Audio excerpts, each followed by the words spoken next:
Привет отново на всички. Днес ще разгледаме какво е това масив. Нека започваме. Сега, въведението.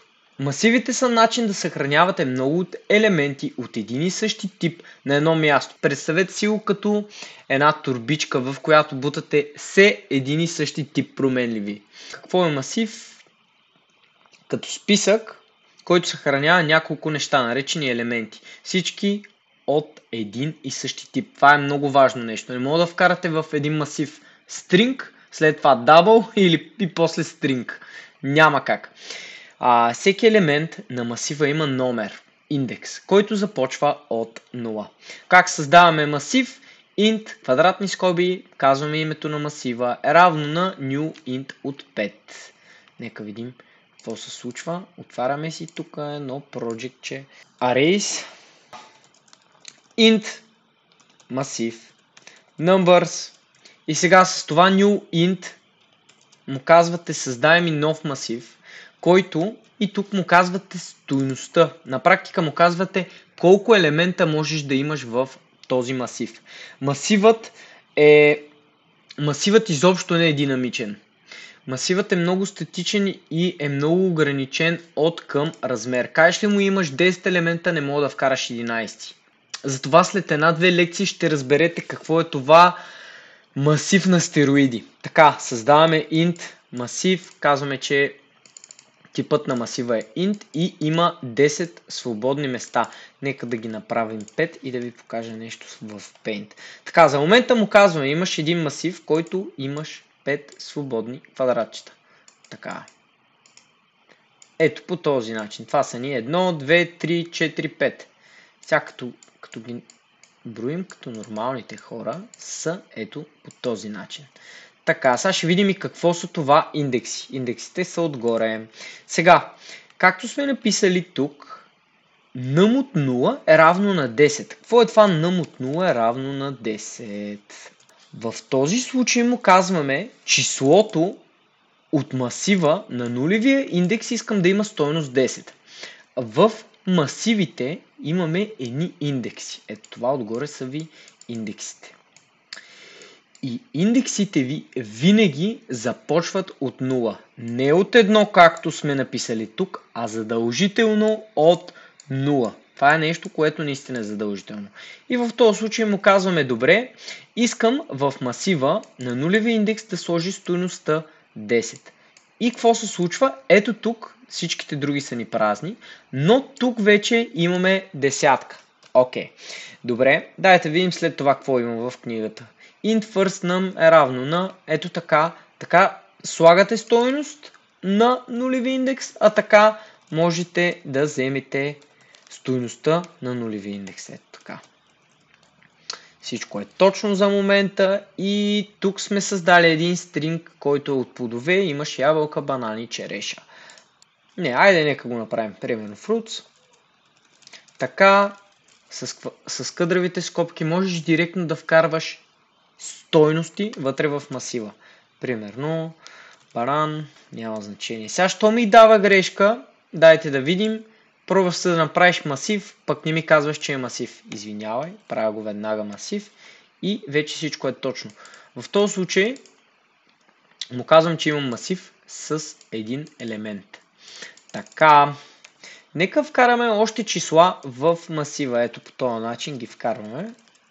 Така, искам 1 да е равно на 20 и nums от 2 искам да е равно на 30. Обаче как да ги изпиша сега тия числа? Ако изпиша numbers на конзолата, какво ще се случи? Ще ми даде грешка. Няма да ми даде грешка, но няма да ми даде отговора, който очаквам. Пускаме и получавам system.int. Това е на практика какъв е типа на масива. Не е нещото, което очакваме. Добре. А как мога да изпиша всичките числа вътре в масива? Единият вариант е с join. Тук му казваш, искам масива. Искам да му join всичките елементи, да му ги направя на едно място. Тук му казваш сепаратор. С какво да ги разделя. И тук му казваш, ето примерно и тук му казвам искам с space. И сега тук трябва да му дадеш numbers, само че аз го обърках. Трябва да му дадеш с какво ги разделя. масива и тук трябва да му дадеш string, защото ти ги string join-ва. Ето, сега вече нищо не свети и всичко е точно. Пускаме го и виждаме 10, 20, 30, 00. Защо? Какво е това 00? 00 са стойностите, ето тук, нали, тук вече имаме 20, тук имаме 30, 0. Добре. А кой е другия вариант? Другия вариант е, има още два варианта, дай ще ви покажа. Единият е Fortical.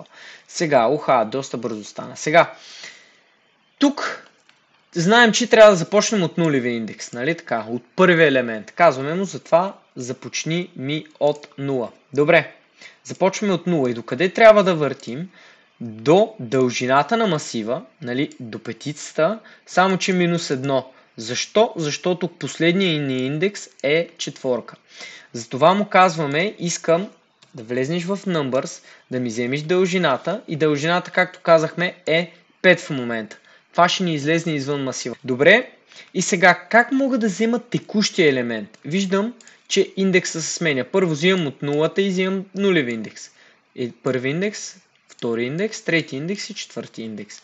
Мога да му кажа, вземи ми текущото число, current, и ми го вземи от numbers, от текущия индекс. Що мога да ги взема по този начин? Статично, мога да ги взема и с i. Защо? Защото i започва от 0 и върти до края на масива, което ми върши работа. Така ще мина през целия масив. Пускаме и виждаме на конзолата, че ни изписа 10, 20, 30, 00. Перфектно. И има още един вариант, който е с for each. For each. Казваш му мини през всеки елемент. Ето така е синтакса. Тук му казваш int, казваш му num и му казваш number. Сега, тук казваш му премини през всеки елемент и ми го запази в променливата num и тук му казваш откъде да взима елементите. На практика през масива. Пускаме го на конзолата и ще видим абсолютно същия резултат. 10, 20, 30, 00. Ето така ви оставям трите начина. Вие да си ги разгледате допълнително и да видите кой ви харесва най-много. Така, ето че видяхме как се прави масив, как можем да минаваме през масива, от кой индекс започва масива, до кой индекс трябва да въртите, за да вземете всичките елементи вътре в масива. И дайте да решим някоя задачка, нещо лесно, което ще бъде така. Ето тук съм ги показал нещата, как да създадеш нов масив, как да вземеш стойностите от масива, как да обходиш масива с for each, с for. И дайте да направим някоя задачка, не искам с int да е обаче. Обхождане на масив и отпечатване на всички елементи. Добре, създайте масив от текстове и използвайте for each, за да отпечатате всички елементи в масива. Нека си направим сега променлива string names. Забравих, че е масив. Ето така, string names. И сега му казваме, искам нов string. Хоп. Нов масив от стрингове и вътре искам да ми вкараш Gogo, Пепо и Митко, примерно. Така. И сега какво трябва да направим? Трябва да for each метода. Хоп. Така, трябва отпечатайте масива, така отпечатайте всичките елементи в масива. Добре. Както виждаме, ги принтираме на един и същи ред с space между тях. Добре, айде с for each първо, хоп. И му казваш names. Така, искам да е name, примерно. Казваш му, искам да влезнеш в масива names и да ми вземеш всеки елемент, да ми го сложиш в променливата name. Как пишем на един ред? С console write и ето така ще постигнем задачката. Дайте да го дебъгнем сега това нещо. Така, пускаме го. Влизаме вътре в names и виждаме, че имаме три елемента. На нулевия индекс е Gogo, защото е първи елемент.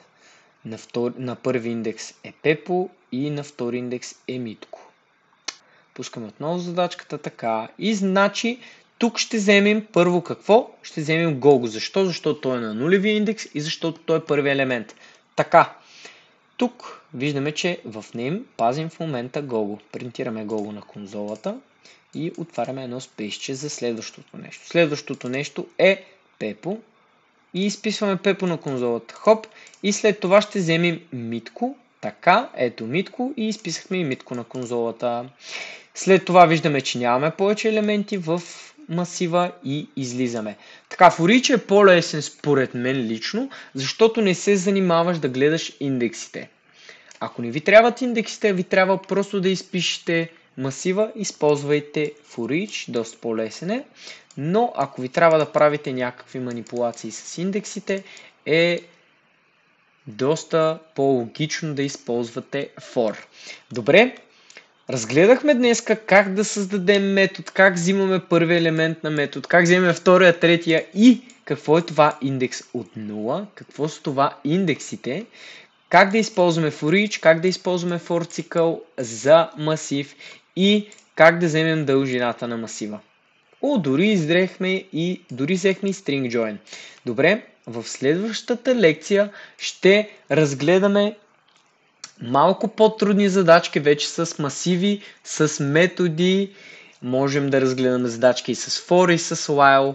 Малко така да обобщим материала и да видим наистина колко неща сме взели и как може да се използват в продукшн среда. На практика как ще ви трябват в работата нещата, които научихме в последните няколко лекции. До следващия път!